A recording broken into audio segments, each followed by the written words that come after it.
파스텔 왕초보분들을 위한 영상입니다. 그냥 라디오처럼 틀어놓고 한번 보시면 좋을 것 같아요. 잘 부탁합니다. 참고로 올 파스텔을 이제 처음 쓴다고 하면 조금 막막하실 수 있긴 한데 그렇게 어렵지 않습니다. 일단은 올 파스텔의 생명은 블렌딩이라고 생각을 하거든요. 블렌딩이란 자고 색상과 색상 사이사이에 색들을 섞어주는 게 제일 중요한데 노란색으로 예시를 보여드리자면 이 색깔에서 점점 밝아지게 하려면 같은 노란 계열의 색들로 이렇게 이 연결 부위를 문질러주면 이렇게 색들이 섞이게 됩니다. 점점 밝은 색상으로.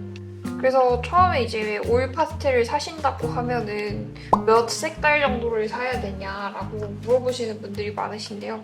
경험상 말씀드리자면 그냥 색깔 많은 거면 많은 거일수록 좋습니다. 왜냐하면 자연스럽게 블렌딩이 되기도 하지만 구비되어 있는 색들이 많으면 아무래도 조금 더 자연스럽게 색상의 단계들을 이렇게 나눠가면서 표현을 할 수가 있겠죠. 이게 5가지? 6가지 색상으로 블렌딩을 한 거랑 크게 3가지로만 표현을 한다고 하면 제일 어두운 색깔 하나, 이것보다 조금 더 밝은 거 하나.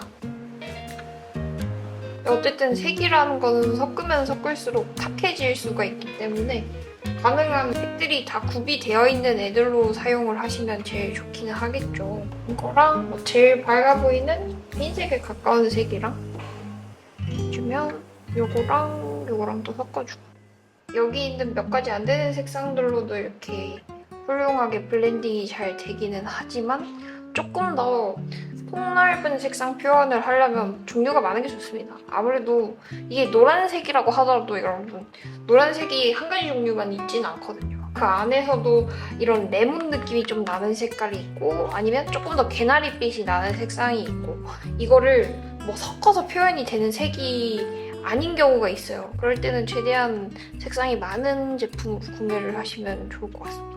이렇게 한 다음에 기본적으로 블렌딩을 한다고 하면 밝고 어두운 색상 사이를 그냥 이 중간에 왔다 갔다 하면 저절로 색이 섞여요. 이렇게 밝은 색으로 한번 했다가 얘보다 어두운 밑에 썼던 이 색깔로 한번 이렇게 칠했다가 경계가 지지 않게끔 이 두 색을 번갈아 가면서 왔다 갔다 해서 블렌딩을 해줄 수가 있는데요. 블렌딩을 할 때 참고로 이건 사람마다 좀 취향이 갈리기는 합니다만 저는 가급적 어두운 색을 먼저 해주고 그 위에다가 밝은 색을 점차 올리는 걸 선호하긴 합니다.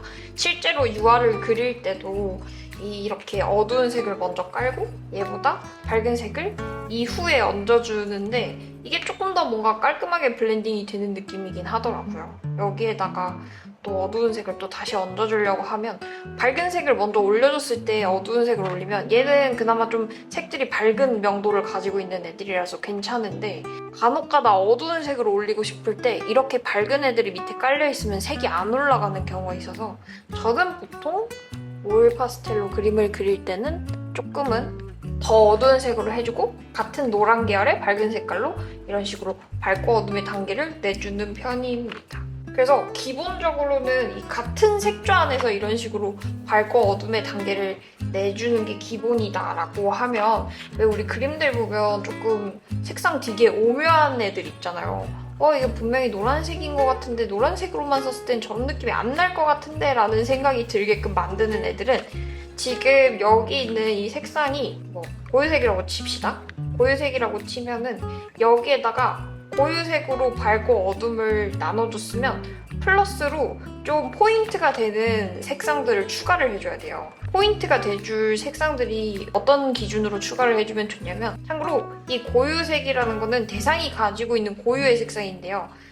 예를 들면 바나나 하면 떠올리면 노란색 떠올리고 딸기 하면 빨간색, 포도 하면 보라색깔, 메론 하면 초록색깔, 연두색깔 이런 걸 떠올리듯이 그 고유한 색상 안에서 밝고 어둠을 내주는 게 첫 번째로 진행이 되고 이후에 포인트가 되는 색들을 추가를 해주게 됩니다. 지금 이 고유색 안에서 밝고 어둠을 이렇게 나눠줬잖아요. 그럼 여기 위에다가 이 포인트 색을 빛을 받는 부분과 받지 못해서 약간 어두워지는 부분에 따라서 색상의 계열을 조금 다르게 해줄 거예요. 빛을 받는 부분은 우리가 햇빛 받으면 따뜻하죠. 그래서 조금 따뜻한 난색 계열의 색들을 주로 사용을 해줄 거고 빛을 받지 않는 약간 어두운 부분 우리 그늘 가면 시원하죠? 그래서 좀 차가운 계열의 색들을 추가를 해줄 겁니다. 그래서 여기에 이미 노란색이 사용됐기 때문에 빛 받는 부분에는 그냥 이걸 그대로 쓰시면 될 것 같고, 어두운 부분에는 이 계열에서 차가운 색깔이라 하면은 바로 이런 푸른 톤을 사용을 할 수도 있겠지만, 노란색이랑 이 색상 그래프에서 조금 붙어있는 걸 따져보자면 우리 빨주, 노초, 파남보 이렇게 따지죠. 헷갈리실 테니까 무지개 색깔 한번 칠해볼게요. 빨간색. 대략적으로 칠하는 거니까 뭐 다르다고 뭐라 하지 마십시오. 빨주, 노 이렇게 올 파스텔 덜어보면 이렇게 떼낀 색깔 나오거든요. 이해해주세요. 노, 연두 색깔이랑 초록색, 이런 식으로 무지개 색조들이 있다고 치면은 여기는 확실히 딱 봐도 따뜻해 보이는데 여기는 뭐 중간쯤인 것 같고, 여기서부터 확 좀 색깔들이 차가워지기 시작하죠. 이왕이면 어둠을 넣어준다고 할 때 이 포인트 색상을 조금 노란색이랑 가까운 쪽에 있는 차가운 애들을 써주는 거예요. 모든 색상은 상대적이긴 한데 이왕이면 차가운 색깔 더해줄 때 노란 쪽이 뭐 대충 여기 사이쯤에 있겠죠. 여기 근처에 있는 애 중에 차가워지려면 왼쪽으로 가요, 오른쪽으로 가요? 오른쪽으로 가겠죠. 여기 있는 파란색까지 가기 전에 여기 있는 녹색으로도 먼저 한번 더 해보자. 이렇게 하면은 쌤, 왜 굳이 저쪽으로 안 가고 왜 얘부터 시작을 하는 거냐, 파란색 바로 쓰면 안 돼요? 라고 하실 수 있지만, 파란색을 바로 썼을 때의 부작용은 오일 파스텔의 부드러운 표현의 핵심은 단계가 점진적으로 나야 되는 거거든요.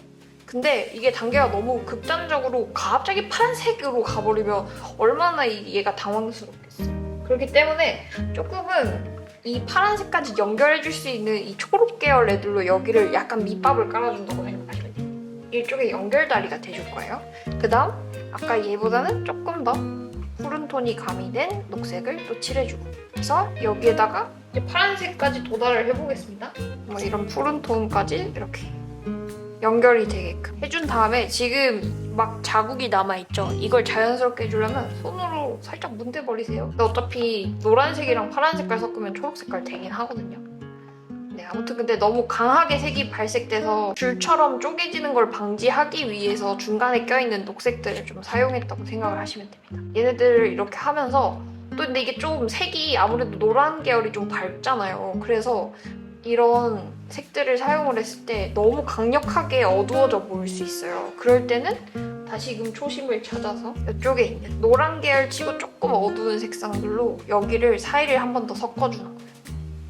블렌드 이렇게 살살살. 이 어둠 계열의 자기주장이 강해지면 다시 노란색 들고 와서 여기다가 이렇게 블렌딩해서 조금 더 중화시켜주는 겁니다. 그러면 이렇게 노란빛이 도는데 어둠이 이렇게 생겼죠. 같은 노란 계열 안에서 밝고 어둠만 쪼개는 거랑 여기에다가 이제 플러스로 이런 차가운 계열의 색들도 같이 더해주게 되면 그림이 조금 더 있어 보인다는. 그렇다고 이때 여러분들이 오해하시면 안 되는 게, 어둠 표현할 땐 무조건 차가운 계열로만 가나요? 그건 아니죠. 여기에다가 이런 갈색빛이 더해줘도 돼요.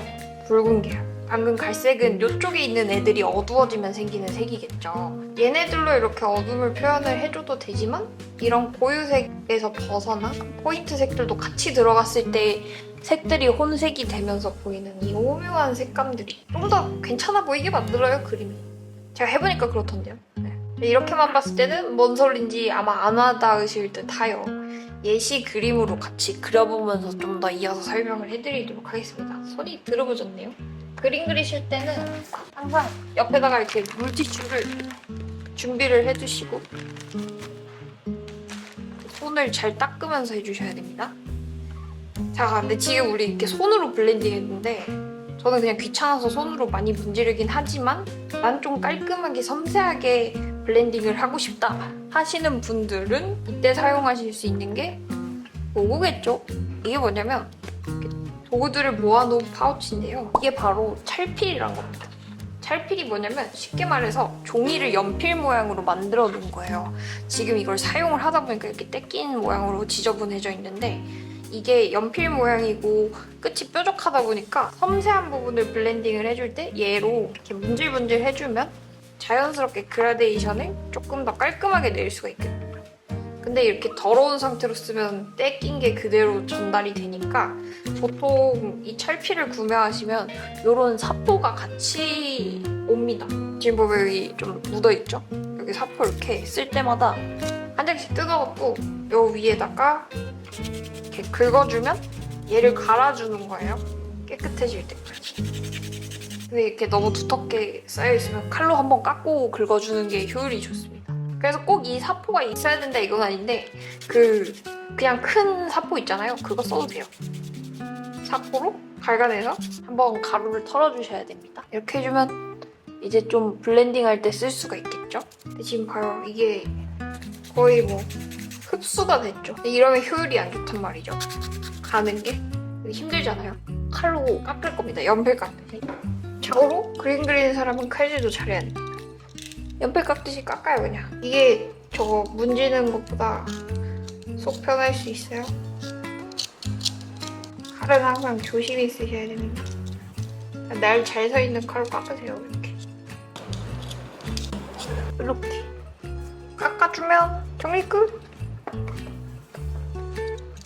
그래서 아무튼 이제 실전으로 한번 들어가 보도록 할게요. 자, 그래서 지금까지는 아주 맛보기였고 다음 영상에서는 이제 본격적으로 그림을 그릴 거니까 궁금하시면 구독해주시고 꿀팁 얻어가시면 좋겠죠? 영상이 도움되셨다면 댓글 정도 남겨주십시오. 감사합니다.